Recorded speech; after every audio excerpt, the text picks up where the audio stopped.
மதுரை சுப்பிரமணியபுரத்தில் தனியார் பள்ளியில் சீருடைக்கு அளவு எடுத்த ஆண் டெய்லர் பாலியல் சீண்டலில் ஈடுபட்டதாக கூறி பள்ளியை முற்றுகையிட்ட இந்திய மாணவர் சங்கத்தினர் குண்டுக்கட்டாக கைது செய்யப்பட்டனர்.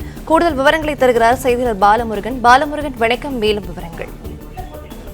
வணக்கம். மதுரை சுப்பிரமணியபுரத்தில் அமைந்துள்ளது தனியார் பள்ளி ஸ்ரீ வாணி வித்யாலயா மெட்ரிக் பள்ளி. இந்த பள்ளியில் கடந்த 3 நாட்களாக ஆண் டெய்லர் பள்ளி மாணவிகளுக்கு சீருடை தைப்பதற்காக அளவெடுத்திருக்கார். இதுக்கு எதிர்ப்பு தெரிவித்து பெண் பகுதிக்குள் அந்த பள்ளியின் மாணவிகள் புகார் அளித்துள்ளனர். இதை ஆசிரியரும் கண்டுகொள்ளாத நிலையில் இது தொடர்பாக பள்ளி மாணவிகள் அனைத்து மகளிர் மாணவர் காவல் நிலையத்தில் புகார் அளித்ததன் பேரில் 2 பேர் மீது வழக்கு பதிவுள்ளதாக தெரிகிறது.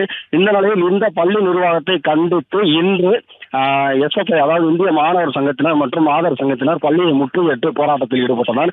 இதில் காவல்துறையினருக்கும் அவர்களுக்கும் தள்ளுமுள் ஏற்பட்டு 16க்கும் மேற்பட்டவர்களை துண்டுக்கட்டாக தூக்கி காவலர்கள் கைது செய்தனர்.